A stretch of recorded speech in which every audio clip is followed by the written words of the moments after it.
Olá, tudo bem? Hoje nós vamos resolver alguns itens da prova da Universidade de Brasília, do vestibular de 2017. Os itens pertinentes à nossa disciplina, é claro, né? E vou começar pelo item 22. Antes disso, vou ler o texto introdutório que está no cabeçalho dessa questão, ok? Há 80 anos, com a instauração do Estado Novo, a educação tornou-se um instrumento importante para a promoção do progresso econômico e do desenvolvimento humano. O maestro Heitor Villa-Lobos acreditava que a melhor maneira de formar a disciplina das gerações futuras era o canto coletivo. Para ele, o canto orfeônico apresentava três finalidades: disciplina, civismo e educação artística. Villa-Lobos posiciona-se politicamente ao lado de Vargas. O projeto do Estado, que surgiu com a Revolução de 30, tinha viés autoritário. Porém, intelectuais como Villa-Lobos, Carlos Drummond de Andrade e outros percebiam no apoio estatal a possibilidade de concretização de projetos. Item 22. O surgimento do Instituto Brasileiro de Geografia e Estatística, IBGE, no ano seguinte ao da implantação do Estado Novo, teve caráter estratégico, já que serviu de mecanismo técnico-científico de instrumentalização do espaço geográfico brasileiro. Esse item está correto, pessoal. O IBGE, embora eles comemorem o ano de 36 como o marco zero inicial do IBGE, porque o IBGE, na verdade, ele derivou do Instituto Nacional de Estatística, né? Que tinha sido concebido em 34, instalado em 36, mas o decreto que criou o IBGE, ele é de 38, na verdade. Por isso você vai ver se procurar, se fizer uma pesquisa, você vai ver a data de 38 e a data de 36, né? Na verdade, só se passou a chamar Instituto Brasileiro de Geografia e Estatística, IBGE, a partir de 38. Mas eles comemoram desde 36, quando o Instituto Nacional de Estatística foi implantado, ok? Então, é verdade que como o Estado Novo vai de 37 a 45, está correto afirmar que ele foi implantado no ano seguinte ao Estado Novo, considerando que a data de 38 é a data do decreto, né? Se levar em consideração o que o IBGE comemora, né, que é a data a partir de 36, já estaria errado. Mas como o decreto é de 38, então é no ano seguinte à instalação do Estado Novo, que foi instalado em 37. Ok? E aí ele faz um comentário que ele tem um caráter estratégico. Claro, o Getúlio, nós sabemos que ele rompe com aquele modelo oligárquico brasileiro que até então estava instaurado, né, a política do café com leite, e centraliza todo o poder agora no Estado, né, no Estado nacionalista, numa política de integração nacional, de coesão nacional. Logo vai fazer um incentivo à indústria estatal, né, patrocinada pelo Estado. Então, assim, no governo do Getúlio, o papel do IBGE de instrumentalizar o governo com dados, com informações, para ajudar a fazer planos de desenvolvimento nacionais, tem um caráter estratégico bastante interessante e, claro, é um órgão técnico-científico que vai ajudar o governo a instrumentalizar a organização do espaço geográfico brasileiro. Por isso que o item está correto. Ok? Próximo item agora que nós vamos resolver é o item 23. O item 23 diz: o surgimento das divisões regionais oficiais do Brasil vinculou-se à política de industrialização e de integração econômica e territorial implantada na década de 30 do século passado pelo governo Vargas. É verdade, né? A partir da instalação do IBGE, nós passaremos a ter um órgão que vai se encarregar oficialmente de ter uma divisão regional brasileira. Na verdade, mais de uma, né? Nós já vivemos oficialmente 3 divisões regionais, né? Claro que antes do IBGE o Brasil tinha uma divisão regional, né? Mas é porque o IBGE institucionaliza melhor essa questão da divisão regional. Que tem várias finalidades, né? Ela serve didático, né? Para estudar, para compilar dados, para desenvolver políticas públicas, né? Tudo isso tem valor no processo de regionalização do país, né? Lembre-se que o Vargas vai iniciar com a crise de 29, né? Craque da Bolsa, com o fim da cafeicultura no Brasil como eixo econômico, ele vai instigar a industrialização brasileira a partir de capital estatal, né? Então o Brasil entra numa era forte de industrialização a partir da era Vargas, né? E isso tudo vai se refletir também nas mudanças que o Brasil vai sofrer em termos de divisão regional. Podemos observar aí na figura, essa divisão regional de 1913, ela é uma divisão que antecedeu essa primeira versão do IBGE, né? Então era uma divisão em que o Brasil estava dividido em 5 regiões, né? Só que dessa forma que você está vendo aí, né? A região que hoje seria parte da região norte, naquela época chamada região setentrional, tinha apenas 3 estados, o Amazonas, o Pará e o Acre, né? Veja que não existia ainda nem Roraima, nem Amapá, né? A outra região, que seria parte do que você conhece hoje como Nordeste, era conhecida como Norte Oriental, né? Quer dizer, está na porção norte do país, porém mais a oriente, a leste, né? E teria os estados do Maranhão, Piauí, Ceará, Rio Grande do Norte, Paraíba, Pernambuco e Alagoas. Perceba que nessa divisão os estados de Sergipe e Bahia não estão na mesma região, estão unidos com Minas Gerais, Espírito Santo e Rio de Janeiro, né? Formando o que se chama aí de Brasil Oriental, né? Tem o Norte Oriental e o Oriental, né? E por fim teríamos mais 2 partes do Brasil. O Brasil Meridional, onde São Paulo está ao lado dos estados que hoje nós conhecemos como da região sul, né? Que naquela época se chamava região meridional. Meridional é sinônimo de sul, né? Então São Paulo, Santa Catarina, Rio Grande do Sul e Paraná pertenciam a tal região Brasil Meridional, né? E o Brasil Central ou Ocidental seriam os estados do Goiás e Mato Grosso. Observe que ainda não existia o Tocantins, não existia o Mato Grosso do Sul, né? O Tocantins foi criado na Constituição de 88, o Mato Grosso do Sul nos anos 70, né? E o Distrito Federal ainda estava nessa época no Rio de Janeiro. Lembre-se que Brasília foi construída no governo JK e inaugurada em 60. Nós estamos falando de 1913, né? A outra divisão regional é a primeira que o IBGE vai organizar baseado no conceito de região natural, né? Que é essa divisão que, de novo, temos 5 regiões. Aqui já aparecem nomes que depois vão se perpetuar, né? Como região norte e nordeste e sul, né? A região centro não é centro-oeste, é só centro, né? E uma região chamada de este ou leste, né? Você está vendo aí pelo mapa que o norte seria o Amazonas, o Pará, o Acre, né? Agora conhecido como território, e o Maranhão e Piauí, né? Que não estariam no restante do Nordeste, né? Estariam dentro dessa região norte. O Nordeste seria do Ceará até Alagoas, né? Ceará, Rio Grande do Norte, Paraíba, Pernambuco, Alagoas. Sergipe e Bahia, de novo, estão fora do Nordeste, estão no leste, né? Junto com Sergipe e Bahia, os dois, né? Estariam nessa região, leste. O centro seria o Goiás, o Mato Grosso e agora Minas. E o sul incorporaria nessa divisão agora o Rio de Janeiro, que nessa época também tinha lá o Distrito Federal, né? Então essa seria a primeira divisão oficialmente feita pelo IBGE, baseado no conceito de região natural, ok? A segunda divisão que o IBGE organiza, já num Brasil mais industrializado, com avanço técnico-científico, mais urbanizado, né?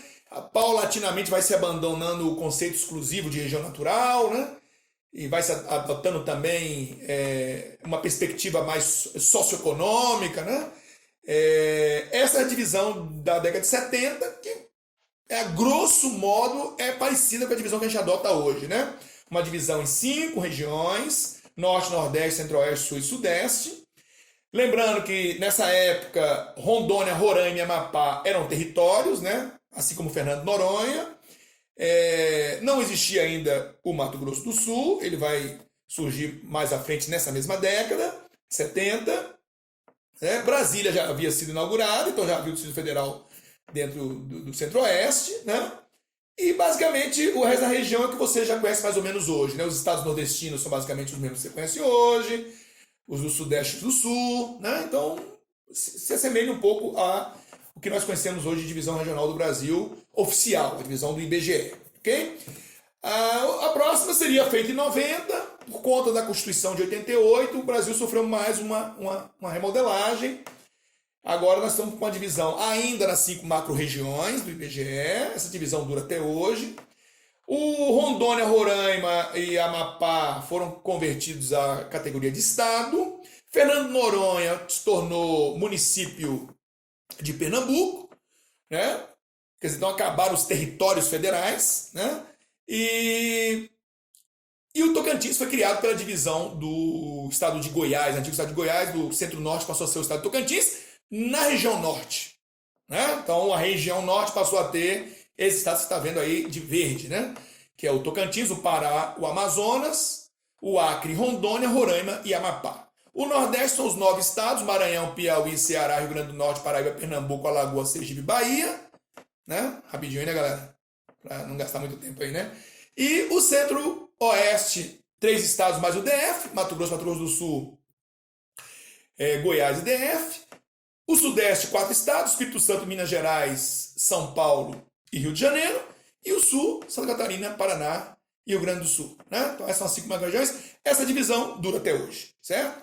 Lembremos ainda que o IBGE ele também passou, nesses anos 90 e diante, a adotar o conceito de mesorregiões, né? Onde ele secciona esses estados das regiões em áreas menores, né? Que viabiliza um estudo mais pontual, né?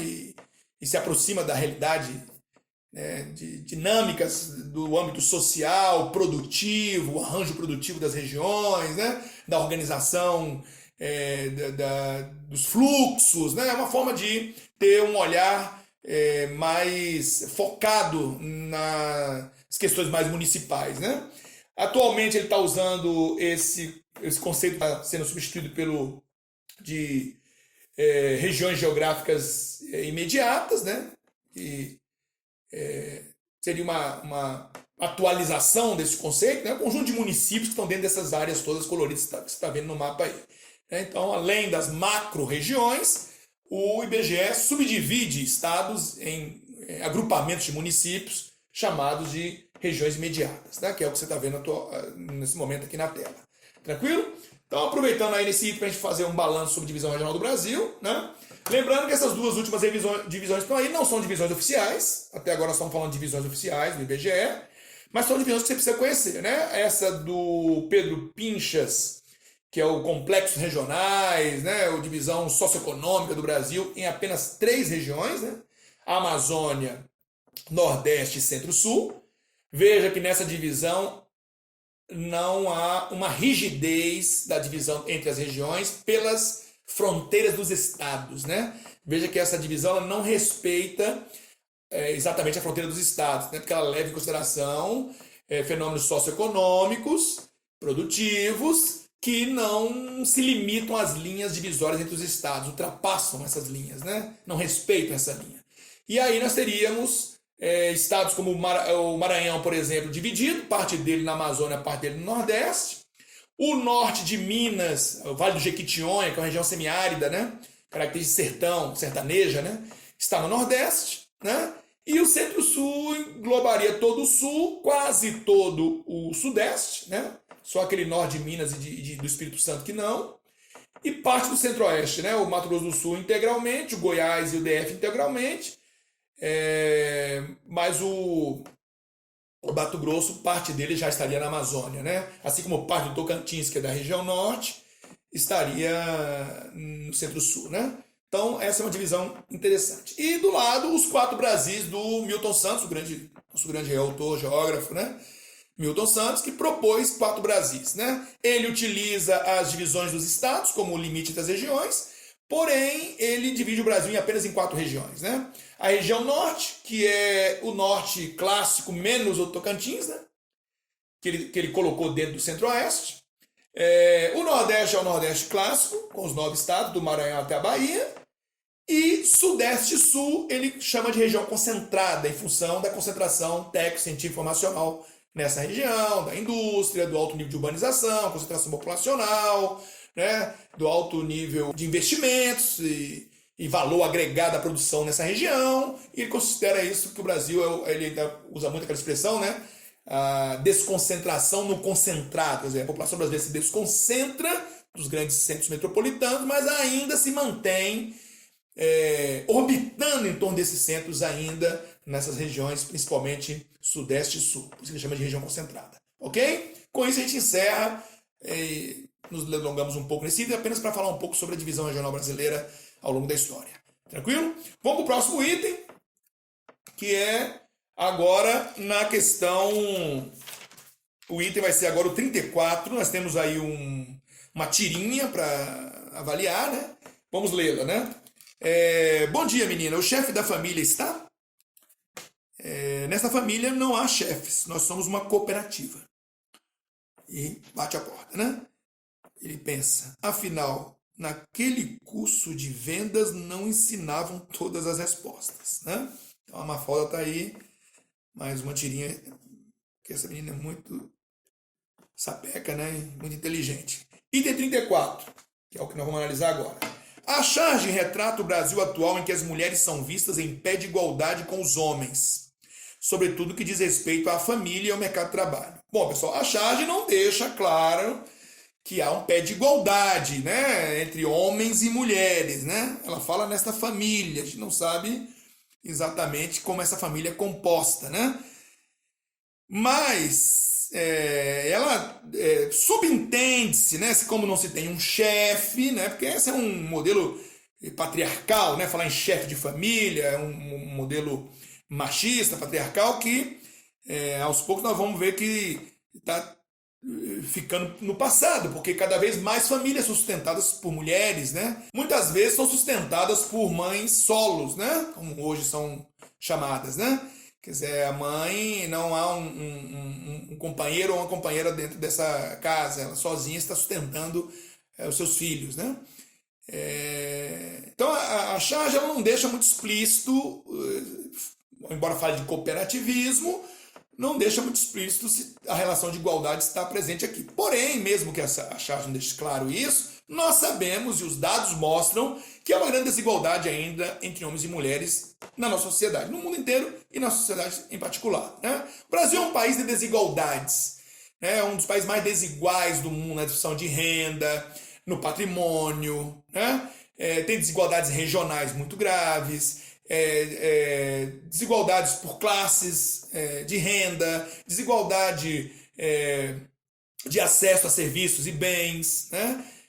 Desigualdade de gênero, desigualdade entre grupos étnicos distintos, né? Então o Brasil é um mar de desigualdades, né? No caso das mulheres, está aí, você pode observar nesse gráfico, a média salarial, né, por cargo, né, indo desde trainees, estagiários até analistas, né, entre homens e mulheres, né? Observe que os homens estão sempre em um patamar de remuneração acima da mulher, né? Então, em termos de remuneração, você pode ver nesse gráfico que ainda se mantém uma desigualdade. Ela tem diminuído nos últimos anos, com a mulher estudando mais e buscando ter mais acesso a níveis maiores de educação, mas ela ainda persiste, né? Mulheres em mesmos cargos que homens estão recebendo menos, né? Outra forma de observar isso é nas horas trabalhadas por mulheres e homens no âmbito doméstico, né? Observe aí que toda a região no Brasil, o homem está representado pela letra azul, a mulher pela letra, sei lá, roxa, né? Veja que em todas as regiões a mulher trabalha mais do que o homem. Na média, o Brasil, a mulher trabalha 10 horas a mais do que o homem, né? Em termos domésticos, né? Então essa é uma realidade que também mostra a desigualdade, né, que está presente no nosso país. E por fim, se quisermos unir a questão socioeconômica, de gênero e de grupo étnico, aí nós temos o maior abismo no Brasil, né, que é o que separa a mulher pobre, negra, do homem branco de alta renda, né? Então esse é o grande abismo, né? E aí o levantamento que está sendo mostrado agora, mostra que de 95 até 2015, essa distância ela diminuiu, mas ainda ela é grande, né? Então, a mulher negra, em 2015, recebia menos da metade, mulher negra, do que o homem branco, né?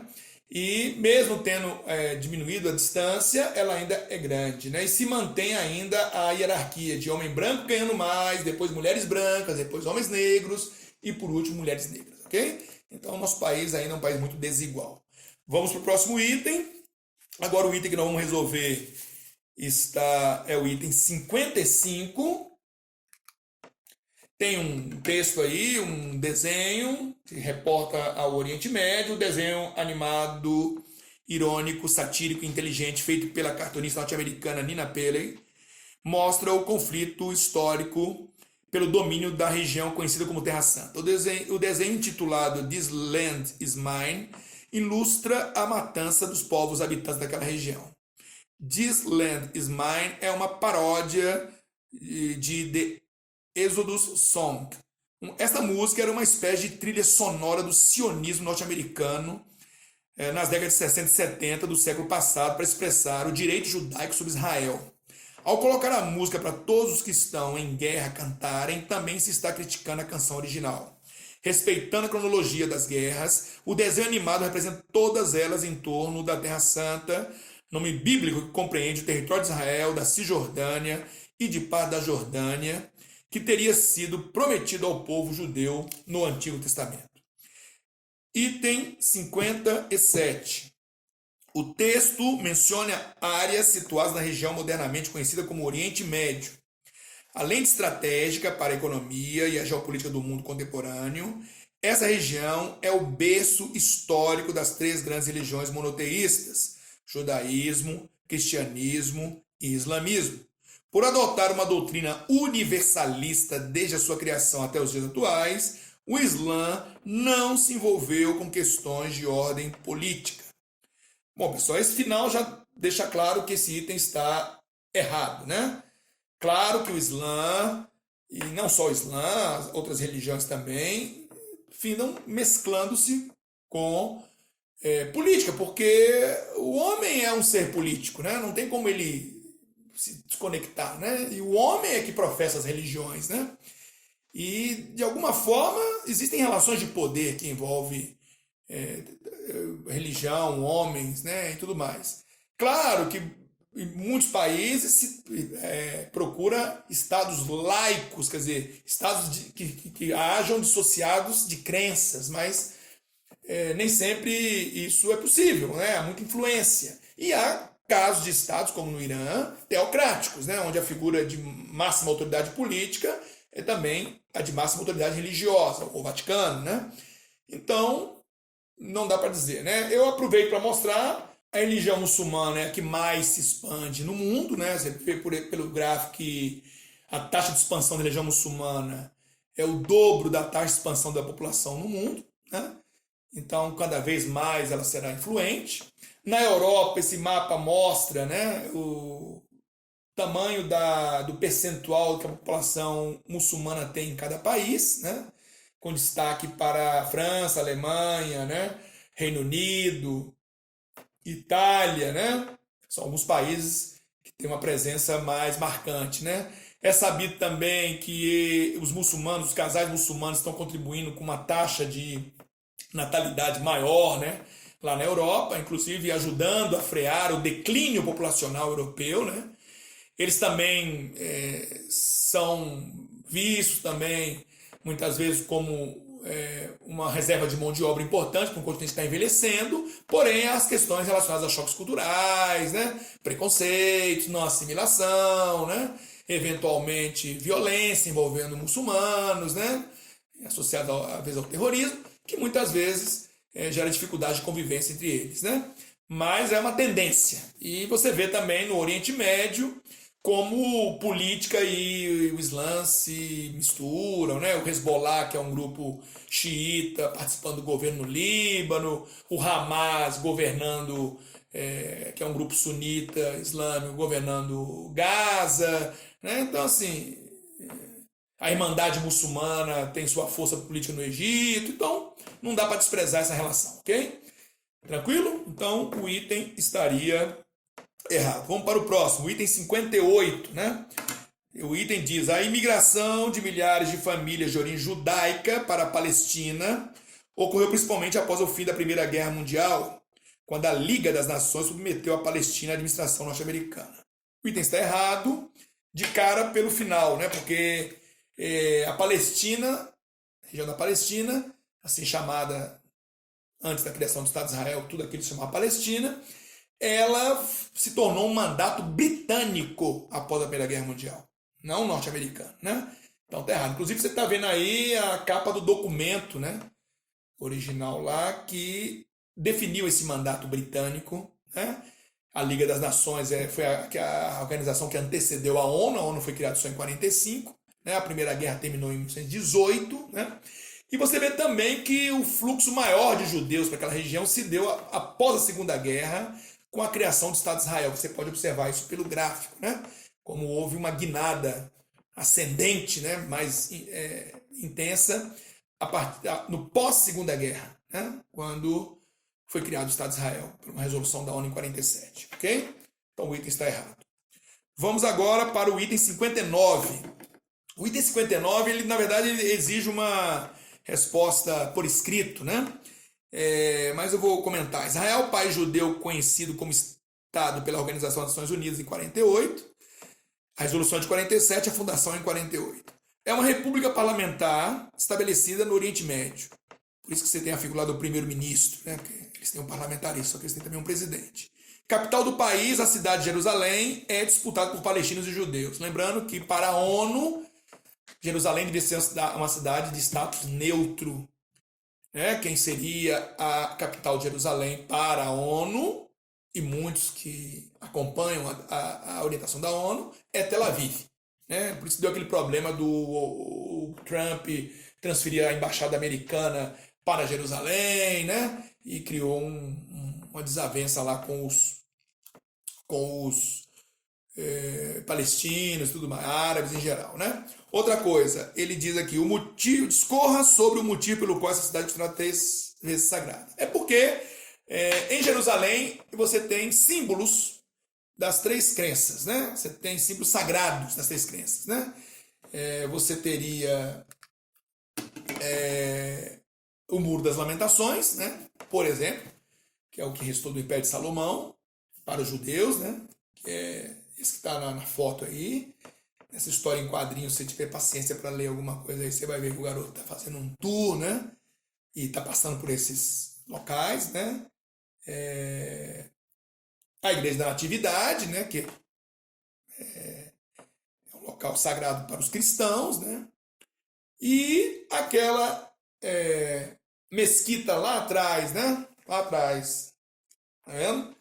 Da cúpula dourada, Al-Aqsa, né? É sagrada para os muçulmanos, né?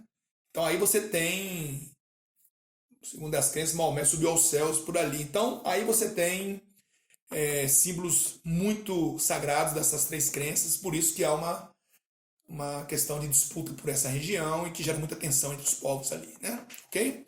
Vamos para a próxima questão agora, tranquilo? Então essa seria a resposta aí para a questão. Agora vamos falar do item 60. E aí o texto é: os fusos horários, faixas esféricas imaginárias de 15 graus de longitude. Longitude é a distância entre Greenwich e um outro meridiano, né? Isso é longitude. Então ele diz: os fusos horários, faixas esféricas imaginárias de 15 graus de longitude, né? Entre 2 meridianos 15 graus, determinam as horas da superfície da Terra com base no meridiano de Greenwich. Então, cada 15 graus entre 2 meridianos tem um fuso horário, né? E o meridiano central de Greenwich é o meridiano da hora zero, né? Foi tomado como hora zero. O território brasileiro, localizado a oeste do meridiano de Greenwich, se estende por 4 fusos horários, 3 deles na parte continental e 1 na parte oceânica, né? A parte das informações de alguns itens. Item 60. Vamos observar a figura aí. Nas metades dos fusos, cujo meridiano central seja a linha internacional de mudança de data, ou LID, sigla linha internacional da data, os horários são idênticos, mas com diferença de um dia entre si. Lembre-se, quando você está no fuso horário que tem como centro a LID, que é um fuso horário, ele é formado como, pessoal? A partir de que cálculo você chega ao fuso horário, né? Os 360 graus, que é a Terra, né? A esfera que a Terra é, sabemos que ela é uma geóide, mas para efeito de cálculo de fuso a gente considera uma esfera, então 360 graus, que é iluminado pelo Sol ao longo de 24 horas, que é o tempo que a Terra gasta para dar uma volta em torno de si mesma, no momento de rotação.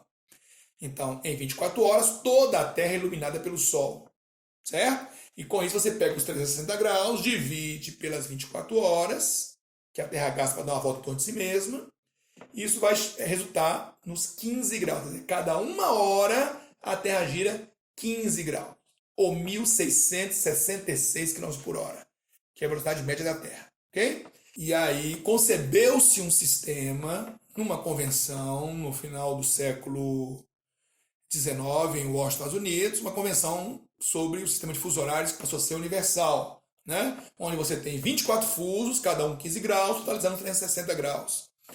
Como a Terra gira de oeste para leste, mas o Sol, o movimento aparente do Sol, é de leste para oeste, quanto mais a leste você estiver, mais adiantadas devem ser as horas, né? Você vai ver aquele dia nascer primeiro.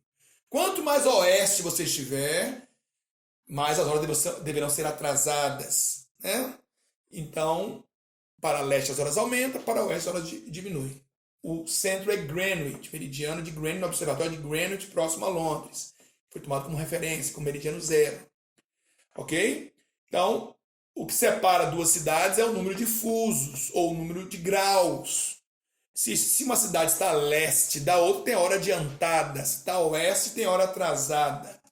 A linha internacional da data é a linha que fica a 180 graus de Greenwich, para leste ou para oeste. A 180 graus, essa linha é a mesma. E quando eu atravesso essa linha, eu mudo de dia. Se eu estou viajando no sentido, por exemplo, do Japão para a Califórnia, nos Estados Unidos, quando eu atravesso a linha internacional da data, eu estou entrando na parte mais atrasada da Terra. Então eu subtraio um dia. Se eu estou indo da Califórnia para o Japão, ali pelo Pacífico, né? Eu estou entrando na parte, quando passo pela lide, na parte mais adiantada das horas. Então eu acrescento um dia, somo um dia. Agora, lembre-se, o meridiano de Greenwich, ele está no centro de um fuso. 7,5 graus para leste, 7,5 graus para oeste, traça-se os dois meridianos que compõem os 15 graus do fuso. Certo? Lá no meridiano, na linha internacional da data, é a mesma coisa. A linha está no centro, 7,5 graus para leste, 7,5 para oeste.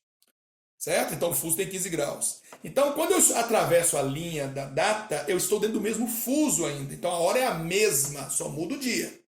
Tranquilo? Então, esse é o que o item diz e ele está correto. Vamos para o próximo item, o item 61. A hora é sempre adiantada em um local situado a leste de outro. Correto, já expliquei, né? Para leste a hora aumenta, para oeste a hora diminui o número de fusos que você avançar, ok? Correto. Item 62. Com a divisão da circunferência terrestre pelo tempo gasto para que seja realizado o movimento de rotação, obtém-se o valor de cada um dos 24 fusos horários do mundo. Perfeito, né? Então é aquilo que eu falava.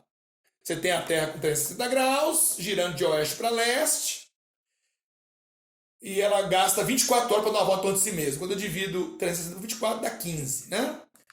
Então, que é essa conta que está aí, equivalente a uma hora ou um fuso. Antes do sistema de fusos horários, cada um marcava a sua hora e a quantidade de horas que achava conveniente.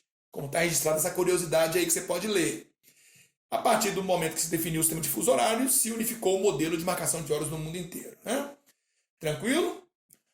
Bom, então o item está correto, 62. E o 63 e o último, escolhido um meridiano padrão, qualquer ponto sobre a superfície da Terra terrestre localizado em meridiano distinto terá uma hora local diferente da hora dos pontos localizados no meridiano padrão. Claro, pessoal, se o meu meridiano padrão é Greenwich, qualquer meridiano, seja 1 grau para leste ou 1 grau para oeste, já vai ser hora diferente. Porque 1 grau são 4 minutos de diferença já.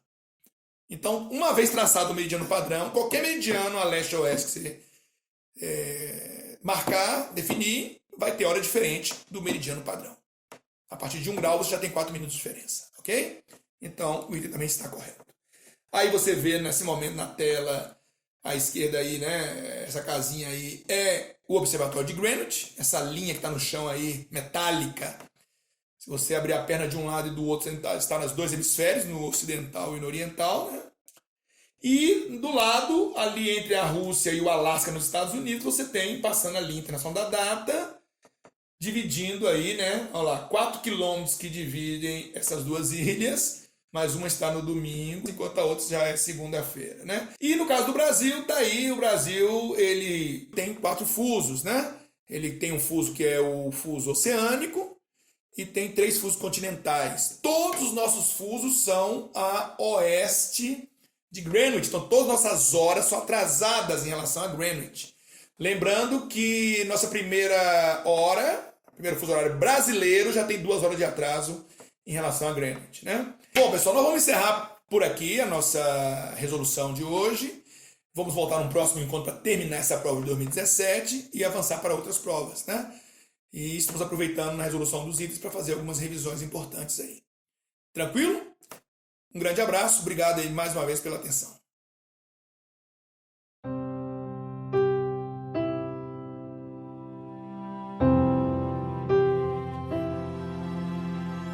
Eu acho que já é um pouco tarde, não vou te ligar. Passou um pouco do horário, fuso horário sabe me bagunçar. Hoje eu não ligo, mas sonha comigo. O fuso aqui é tão confuso, essa cidade é fria. E às vezes quando aí é noite, aqui é dia, então te procuro.